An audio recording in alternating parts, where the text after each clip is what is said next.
श्री कृष्ण। आज प्रारंभ करूंगी श्रीमद् भगवद गीता का चौथा अध्याय, ज्ञान कर्म संन्यास योग। अब तक हमने पढ़े हैं 3 अध्याय। पहला था अर्जुन विषाद योग, जो नाम से ही जाहिर है कि अर्जुन के दुख का वर्णन था, जिसमें वो दुख जब युद्ध को तत्पर हुए अर्जुन ने भी अपने धनुष बाण को रख दिया, ये देखकर कि उनको युद्ध किनसे करना है, अपने ही बंधु बांधवों से, पितामह भीष्म से, गुरु द्रोण से। किंतु दूसरे अध्याय में उसके उत्तर में कृष्ण ने उनसे कहा कि तुम अपने कर्म को करो, फल की चिंता न करो कि इससे तुम्हें क्या प्राप्त होगा या उन्हें क्या प्राप्त होगा। फल की इच्छा किए बिना अपने कर्म पर तत्पर रहो, क्योंकि कर्म ही श्रेष्ठ है।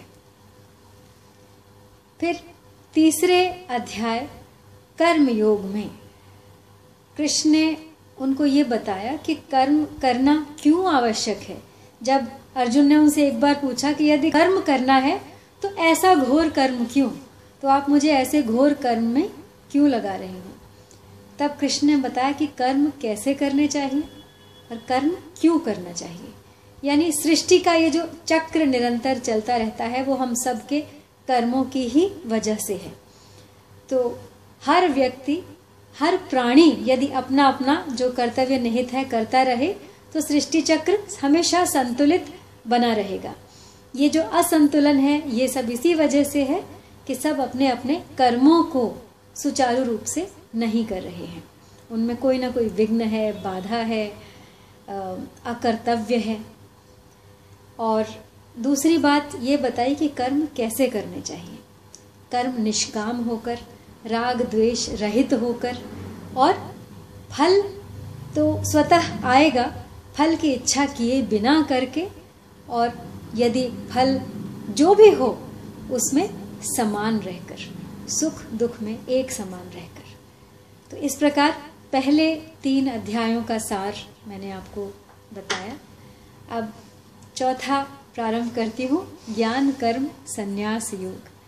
लेकिन प्रारंभ करने से पहले हमेशा की तरह पिछले दिन के श्लोकों को दोहरा लेते हैं हिंदी में।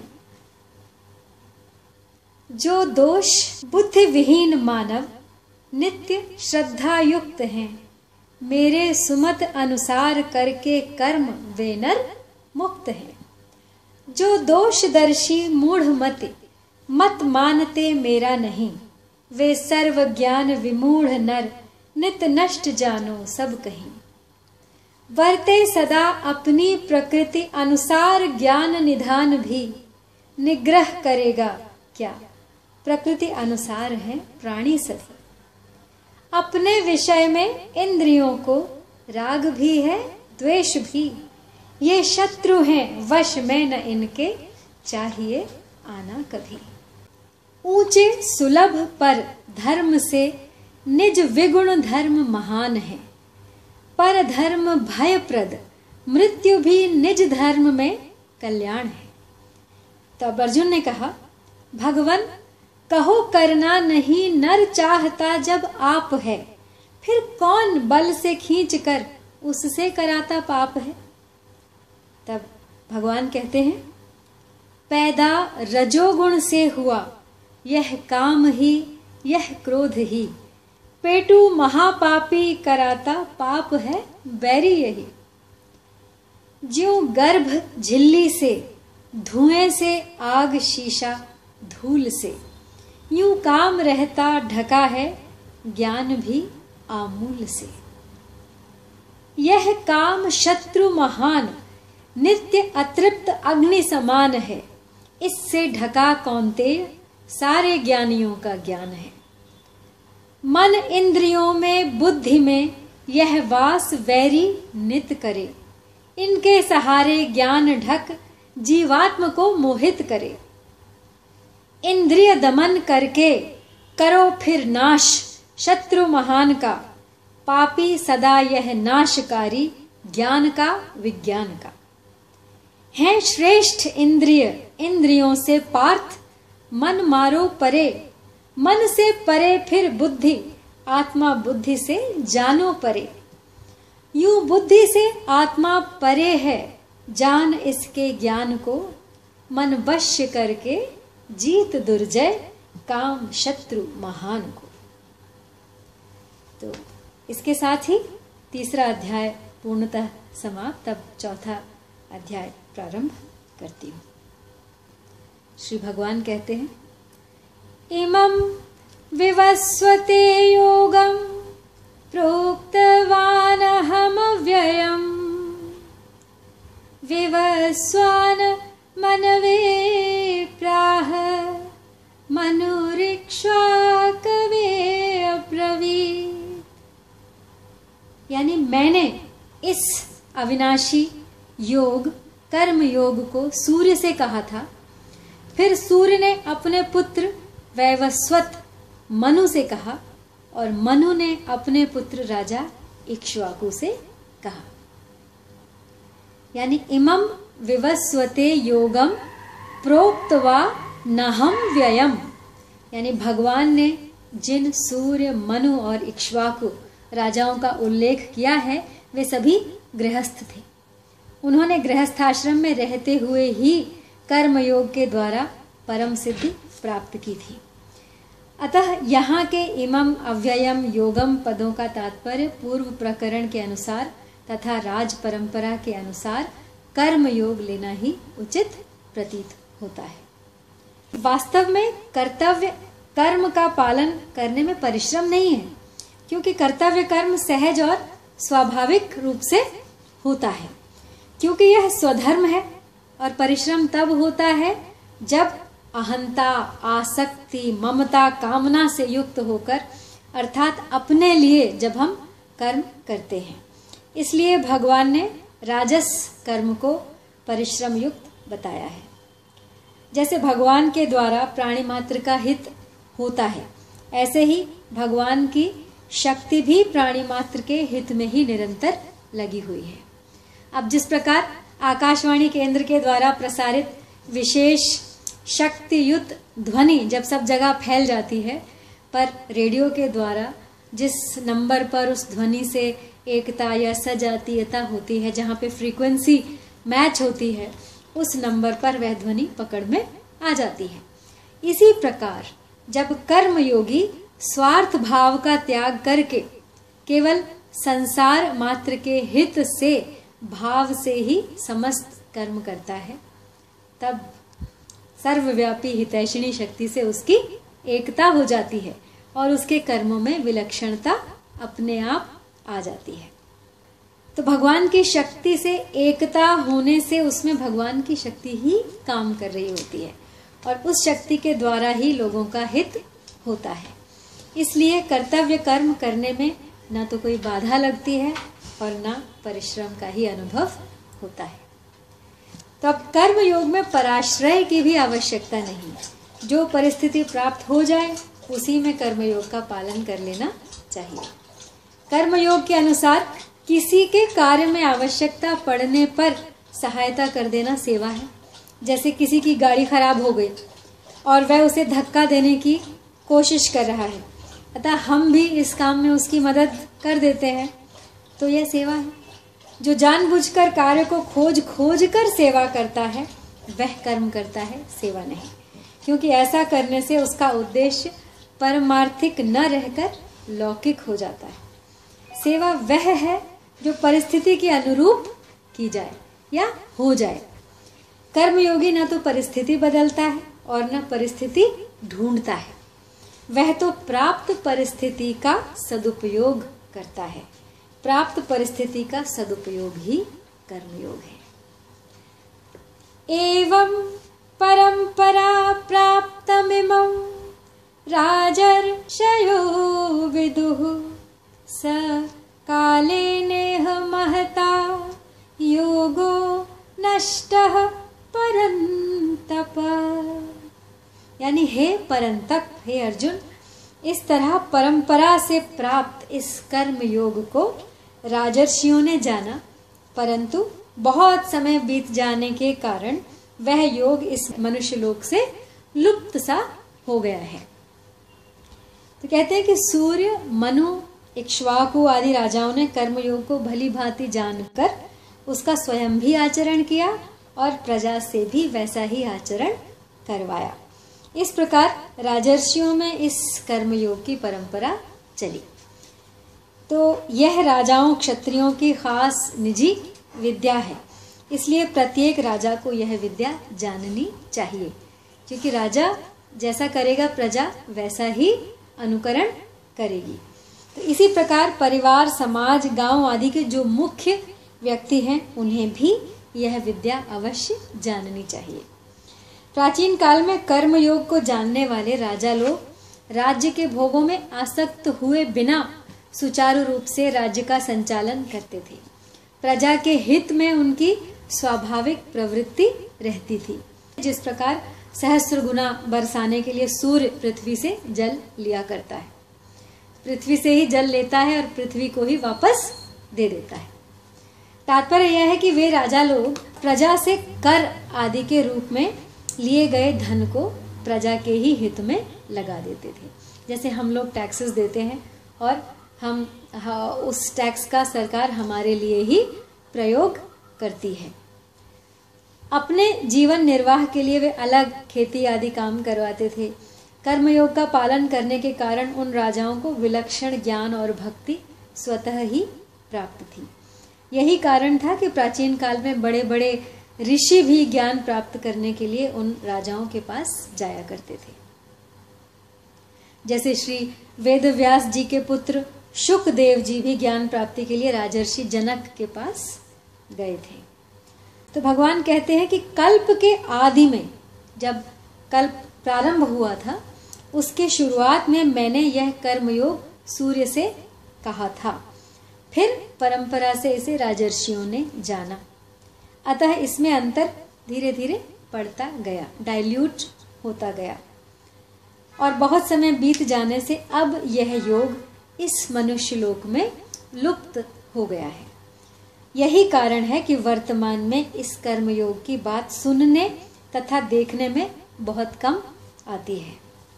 और यही कारण है कि कृष्ण अर्जुन को निमित्त बनाकर इस कर्मयोग की शिक्षा या ज्ञान मनुष्य मात्र को दे रहे हैं। तो अगला श्लोक है, स एवायं मया तेद्य योगः प्रोक्तः पुरातनः भक्तोऽसि मे सखा चेति रहस्यम ह्येतदुत्तमम्। यानी तू मेरा भक्त और प्रिय सखा है, इसलिए वही यह पुरातन योग आज मैंने तुझसे कहा है। तेरा सारथी बनकर तेरी आज्ञा का पालन करने वाला होकर भी मैं आज तुझे वही उपदेश दे रहा हूँ जो मैंने सृष्टि के आदि में सूर्य को दिया था। तो मैं साक्षात वही हूँ और अभी अवतार लेकर गुप्त रीति से प्रकट हुआ हूँ। यह बहुत रहस्य की बात है और इस रहस्य को आज मैं तेरे सामने प्रकट कर रहा हूँ, क्योंकि तू मेरा भक्त और प्रिय सखा है। यहाँ पे उन्होंने कहा है कि कर्मयोग में रहस्य की 3 है मुख्य बातें। एक, कि मेरा कुछ भी नहीं, मेरा स्वरूप सत है, जो कुछ मिला है वह असत है, नाशवान है, मैं तो अविनाशी हूँ, फिर असत मेरा कैसे हो सकता है, तो अनित्य का नित्य के साथ संबंध कैसे हो सकता है, इसलिए मेरा तो कुछ भी नहीं है। दूसरा रहस्य है, मेरे लिए, मुझे अपने लिए कुछ नहीं चाहिए, कारण कि स्वरूप सत्य में कभी आपूर्ति या कमी नहीं होती। फिर किस वस्तु की कामना की जाए, क्योंकि मैं तो जो हूं, जैसा आया था वैसा ही जाऊंगा। अनुत्पन्न अविनाशी तत्व के लिए उत्पन्न होने वाली नाशवान वस्तु कैसे काम में आ सकती है। अब तीसरा रहस्य है कि अपने लिए कुछ नहीं करना है। एक, कि मेरा कुछ है ही नहीं, दूसरा, मुझे कुछ चाहिए नहीं, तीसरा, मुझे अपने लिए कुछ करना भी नहीं है। तो इसमें पहला कारण यह है कि स्वयं चेतन परमात्मा का अंश हूं मैं, और कर्म तो जड़ है। स्वयं निरंतर नित्य निरंतर रहता है, पर कर्म और उसके फल आदि का अंत होता है।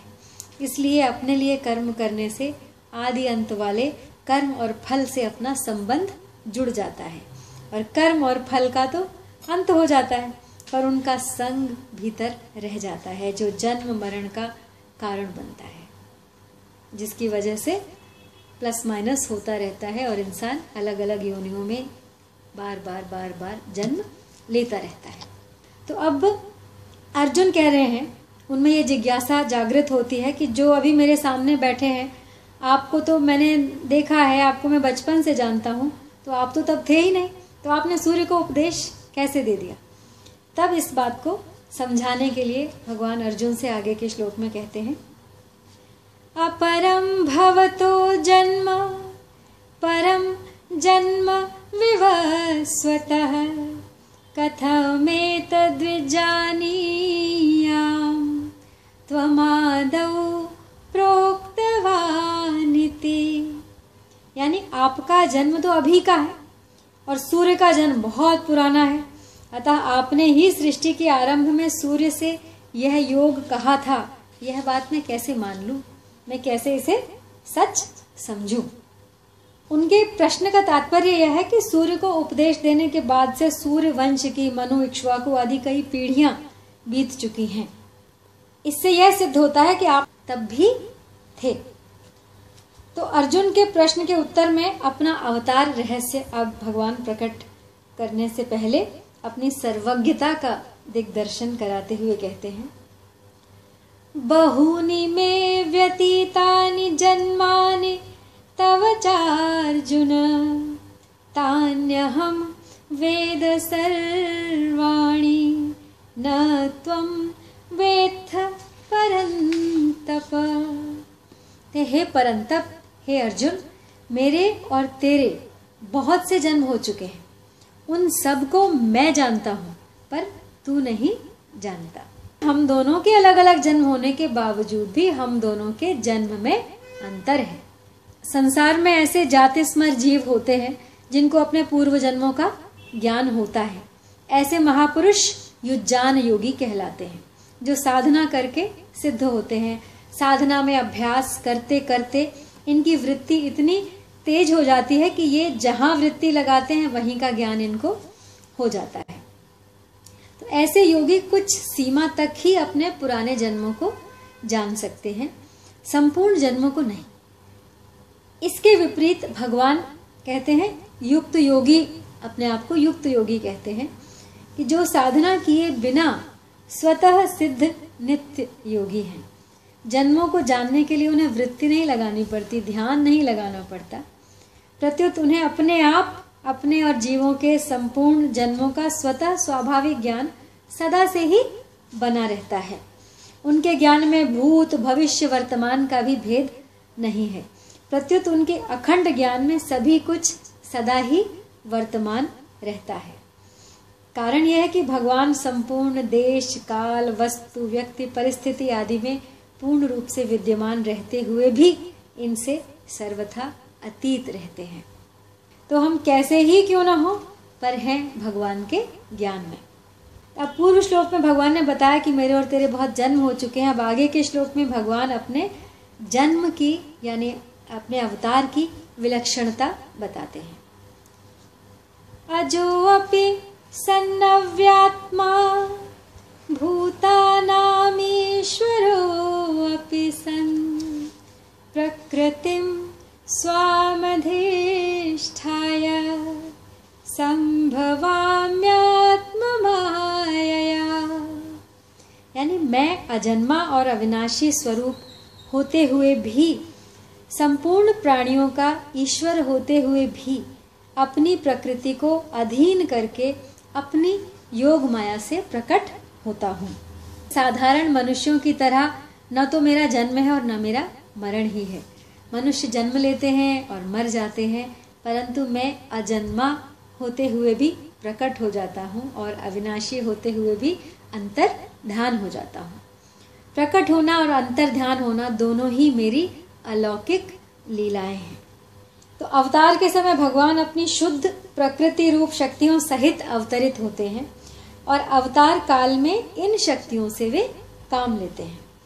तो प्राणी मात्र के एकमात्र ईश्वर रहते हुए ही भगवान अवतार के समय छोटे से बालक बन जाते हैं, परंतु बालक बन जाने पर भी उनके ईश्वर भाव में कोई कमी नहीं आती। जैसे भगवान श्री कृष्ण ने छठी के दिन ही पूतना राक्षसी को मार दिया था। तो पूतना का शरीर 2.5 योजन का था और महान भयंकर था। भगवान छोटे से छठी के दिन तो कैसे मार देते, लेकिन उनमें ईश्वरीय शक्ति विराजमान थी। उन्होंने 3 महीने की अवस्था में शकटासुर को, 1 वर्ष की अवस्था में तृणावर्त को और 5 वर्ष की अवस्था में अघासुर को मार दिया था। तो इस तरह भगवान ने बाल्यावस्था में ही अनेक राक्षसों को मार दिया था। 7 वर्ष की अवस्था में ही उन्होंने गोवर्धन पर्वत को 1 उंगली पर उठा लिया था। तो संपूर्ण प्राणियों के ईश्वर होते हुए भी भगवान अवतार के समय छोटे से छोटे बन जाते हैं और छोटा सा छोटा काम भी कर देते हैं। वास्तव में यही भगवान की भगवत्ता है। भगवान अर्जुन के घोड़े हाँकते हैं और उनकी आज्ञा का पालन भी करते हैं। फिर भी भगवान अर्जुन पर और दूसरे प्राणियों पर ईश्वर भाव वैसा ही रखते हैं। सारथी होने पर भी वे अर्जुन को गीता का महान उपदेश देते हैं। भगवान श्री राम पिता दशरथ की आज्ञा को टालते नहीं और 14 वर्ष के लिए वन चले जाते हैं। फिर भी भगवान का दशरथ पर और दूसरे प्राणियों पर ईश्वर भाव वैसा का वैसा ही रहता है।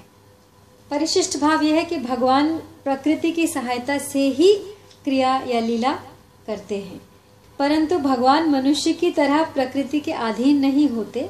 तो भगवान को प्रकृति में स्थित मनुष्यों के सामने आना है, इसलिए वे प्रकृति को स्वीकार करके प्रकट होते हैं, तभी मनुष्य उनको देख सकते हैं। तो अब आगे के श्लोक में भगवान अपने अवतार का अवसर बताते हैं कि कब उनका अवतार होता है। और ये श्लोक कौन नहीं जानता, बार बार सुना होगा आपने। यदा यदा हि धर्मस्य ग्लानिर्भवति भारत अभ्युत्थानं धर्मस्य तदात्मानं सृजाम्यहम्। यानी हे भरतवंशी अर्जुन, यदा यदा जब जब धर्म की हानि होती है और अधर्म की वृद्धि होती है, तब तब ही मैं अपने आप को साकार रूप से प्रकट करता हूँ। तो यहाँ धर्म की हानि और अधर्म की वृद्धि का स्वरूप है भगवत प्रेमी, धर्मात्मा, सदाचारी, निरपराध और निर्बल मनुष्यों पर नास्तिक, पापी, दुराचारी और बलवान मनुष्यों का के अत्याचार का बढ़ जाना और लोगों में सद्गुण सदाचारों की अत्यधिक कमी और दुर्गुण दुराचारों की अत्यधिक वृद्धि का हो जाना। तो कहा गया है कि जब जब आवश्यकता पड़ती है तब तब भगवान अवतार लेते हैं। एक युग में भी जितनी बार आवश्यकता और अवसर प्राप्त हो जाए उतनी बार अवतार ले सकते हैं। उदाहरणार्थ, समुद्र मंथन के समय भगवान ने अजित रूप से समुद्र मंथन किया, कच्छप रूप से मंदराचल पर्वत को धारण किया तथा सहस्र बाहु रूप से मंदराचल को ऊपर से दबा कर रखा। फिर देवताओं को अमृत बांटने के लिए मोहिनी का रूप धारण किया। इस प्रकार भगवान ने एक साथ अनेक रूप धारण किए। तो सतयुग, त्रेता युग, द्वापर युग और कलयुग, इन चारों युगों की ओर देखा जाए तो इनमें क्रमशः धर्म का ह्रास होता रहा है। सतयुग में धर्म के 4 चरण रहते हैं, त्रेता युग में धर्म के 3 चरण रहते हैं, द्वापर युग में धर्म के 2 चरण रहते हैं और कलयुग में धर्म का केवल 1 चरण शेष रह जाता है। तो जब युग की मर्यादा से भी अधिक धर्म का ह्रास हो जाता है तब भगवान धर्म की पुनः स्थापना करने के लिए अवतार लेते हैं। यहाँ पे शंका हो सकती है कि वर्तमान में समय में धर्म का ह्रास हो रहा है, अधर्म की वृद्धि हो रही है, फिर भगवान अवतार क्यों नहीं लेते? तो समाधान यह है कि युग को देखते हुए अभी वैसा समय नहीं आया है। अब त्रेता युग में राक्षसों ने ऋषि मुनियों को मारकर उनकी हड्डियों के ढेर लगा दिए थे, तो यह तो त्रेता युग से भी गया बीता कलयुग है, पर अभी भी धर्मात्मा पुरुष हैं, जी रहे हैं, उनका कोई नाश नहीं करता। दूसरी एक और बात है कि जब धर्म का ह्रास और अधर्म की वृद्धि होती है तब भगवान की आज्ञा से संत लोग इस पृथ्वी पर आते हैं अथवा यहीं से विशेष साधक पुरुष प्रकट हो जाते हैं और धर्म की स्थापना करते हैं। तो फिर जब साधकों और संत महात्माओं से भी लोग नहीं मानते, प्रत्युत उनका विनाश करना आरंभ कर देते हैं, और जब धर्म का प्रचार करने वाले बहुत कम रह जाते हैं, तब भगवान स्वयं आने का निर्णय करते हैं। तो आज के लिए इतना ही, आपसे विदा लेती हूँ। जय श्री कृष्ण।